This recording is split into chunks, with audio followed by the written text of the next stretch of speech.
Pemerintah Provinsi Nusa Tenggara Timur mendorong penanganan rabies untuk menjamin rasa aman dan nyaman masyarakat. Langkah ini sekaligus membuka ruang bagi masuknya investor ke NTT.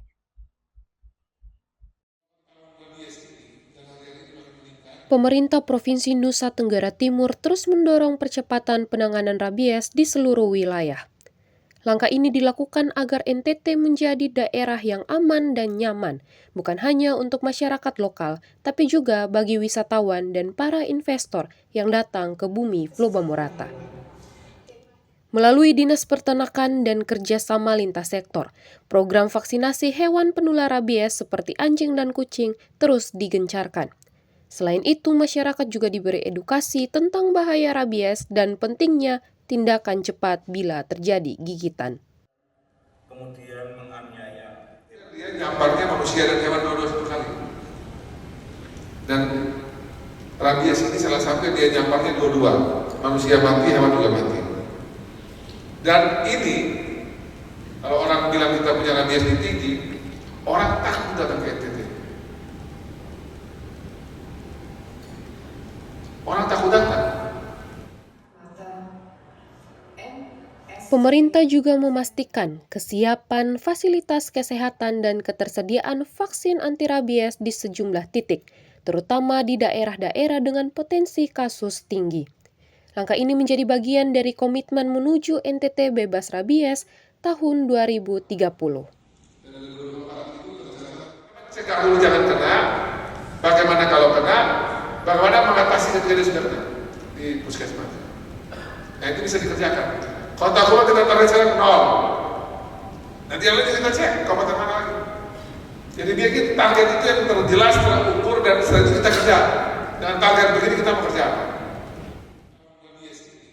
Upaya pengendalian rabies bukan hanya soal kesehatan, tapi juga soal kepercayaan. Kepercayaan bahwa NTT adalah tempat yang layak dikunjungi, dijelajahi, dan dibangun bersama. Dengan kolaborasi semua pihak, NTT bergerak menuju provinsi bebas rabies sebagai fondasi bagi masa depan pariwisata dan investasi yang aman dan menjanjikan. Dari Kupang, Tim Liputan Timur TV melaporkan. Sekolah luar biasa menggelar lomba O2SN, LKSN, FLS3N peserta didik berkebutuhan khusus tingkat MKKS Kabupaten. Kegiatan dapat menunjukkan bakat dan potensi anak-anak disabilitas yang dapat bersaing di masa yang mendatang.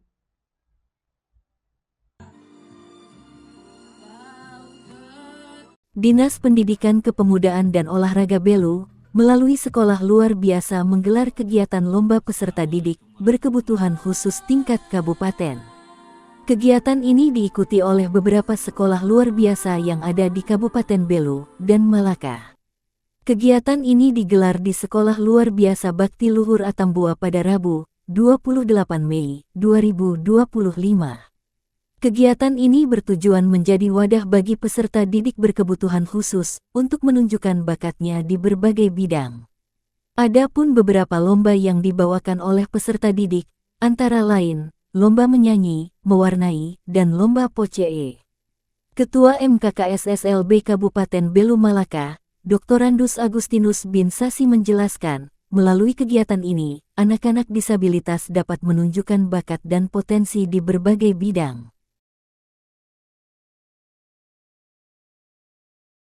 Kegiatan lomba O2SN, FLS3N, dan kegiatan LKSN tingkat MKKS SLB Kabupaten Belu dan Malaka.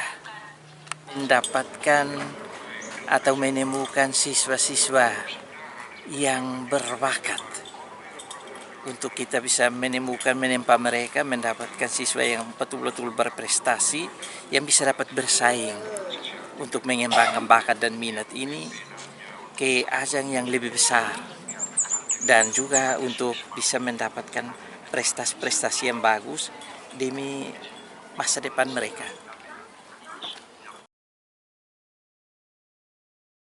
Agus berharap, melalui kegiatan ini siswa-siswi berkebutuhan khusus dapat mengekspresikan potensi dan bakat yang dimiliki, juga dapat memberikan dorongan kepada para peserta didik untuk lebih percaya diri, disiplin, kreatif, memiliki karakter dan mampu menghadapi tantangan di masa yang akan datang. Dari Belu, Tim Liputan Atambua TV melaporkan. Warga Belu, Lamongan merayakan hari ulang tahun ketiga yang berlangsung di Gedung Betela Lenok Atambua pada Sabtu 24 Mei 2025. Acara ini dihadiri Bupati Belu Wilbro Duslai, jajaran Forkopimda, tokoh agama, tokoh masyarakat, paguyuban sekabupaten Belu, serta tamu undangan. Filosofi hidup bahwa kekuatan sejati lahir dari keseimbangan.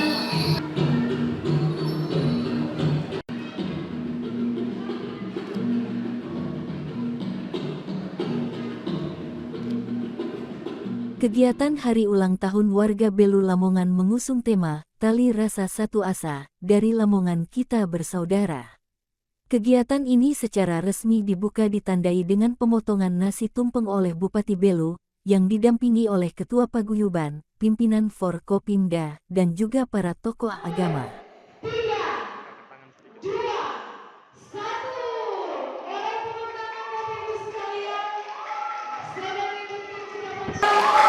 Sebagai bentuk ucapan syukur hari lahir ketiga warga Belu Lamongan, semoga semakin lebih baik dan tentunya menjadi banyak berkat juga untuk seluruh masyarakat di Rai Belu tercinta ini.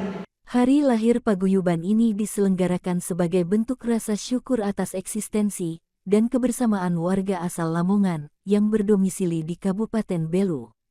Kegiatan ini juga bertujuan untuk mempererat silaturahmi, solidaritas, dan menumbuhkan rasa kebersamaan antar warga, dan memperkenalkan nilai-nilai budaya, serta semangat gotong royong kepada masyarakat.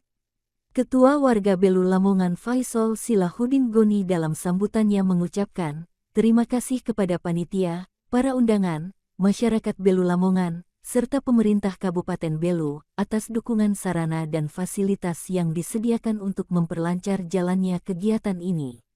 Ia juga mengatakan, ulang tahun paguyuban Belu Lamongan ini merupakan wujud syukur warga asal Lamongan, yang kini berdomisili di wilayah perbatasan Indonesia Timor Leste, khususnya di Kabupaten Belu ini. Saudara-saudaraku yang saya banggakan dan saya cintai semuanya, Bapak Bupati yang saya banggakan, 3 tahun bukanlah waktu yang lama, tetapi cukup bagi kita untuk merefleksikan betapa pentingnya kebersamaan.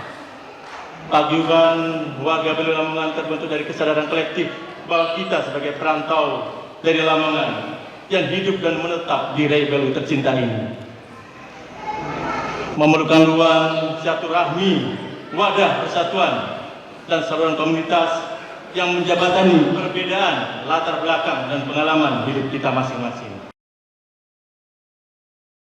Bupati Belu Wilbro Duslai menyampaikan ucapan selamat kepada paguyuban Belu Lamongan yang telah merayakan ulang tahun ini.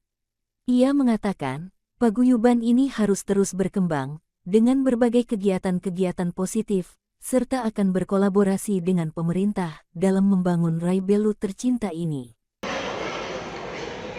Baik, sebelum ini provisiat untuk Pak Ketua bersama penitia yang berhasil menyelenggarakan hari ulang tahun yang ketiga WBL di Kabupaten Belu. Bupati Belu juga mengatakan, pada ulang tahun berikutnya akan dilakukan dengan lebih meriah secara terbuka untuk masyarakat luas, dengan berbagai penampilan budaya dan kolaborasi dengan daerah Kabupaten Belu. Ia berharap WBL semakin kuat secara organisasi, semakin solid dan peduli, serta kegiatan sosial dan budaya terus ditingkatkan. Dari Belu, Tim Liputan Atambua TV melaporkan.